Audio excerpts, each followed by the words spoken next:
İqtisad elmləri doktoru Professor Zahid Məmmədovun TV1 kanalındakı çıxışı geniş müzakirələrə səbəb olub. O bildirib ki, hazırda professorların 1 saatlıq mühazirə haqqı 20-30 manat təşkil etdiyi halda heç bir fəxri adı və elmi statusu olmayan, yalnız TikTok platforması vasitəsilə məşhurlaşan müğənnilər toylara 1 saatlıq çıxış üçün 20-25 min manata dəvət edilirlər. Professorun bu fikirləri sosial şəbəkələrdə birmənalı qarşılamayıb.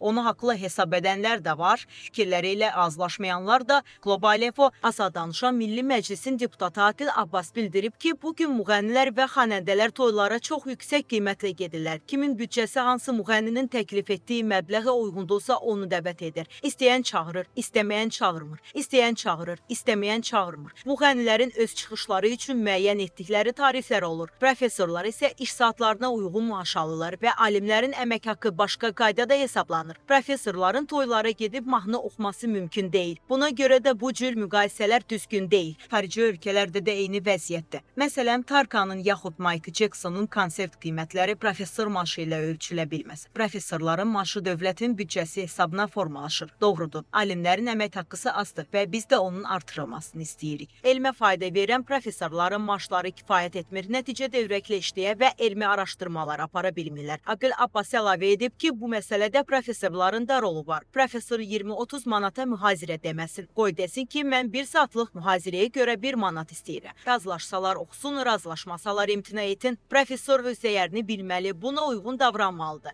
Əgər az maaşa razı olmasa və belə davam etsə, universitetlər bağlanacaq. Çünki tədris dayanacaq. Bu vaxt məcbur qalıb alimlərin istəkləri ilə hesablaşacaqlar. Məmməd Səid Ordubadinin 12-ci əsri əhatə edən Qılınc və Qələm romanında maraqlı bir məqam var. Nizami Gəncəvi əyləşib, qarşısında rəqqasələr oynayır. Kimsə deyir ki, rəqqasələrə verilən pulun 1%-ni belə sənə vermirlər. Görün, söhbət 12-ci əsrdən gedir. Yəni bu hal indi deyil, tarixən də mövcud olub.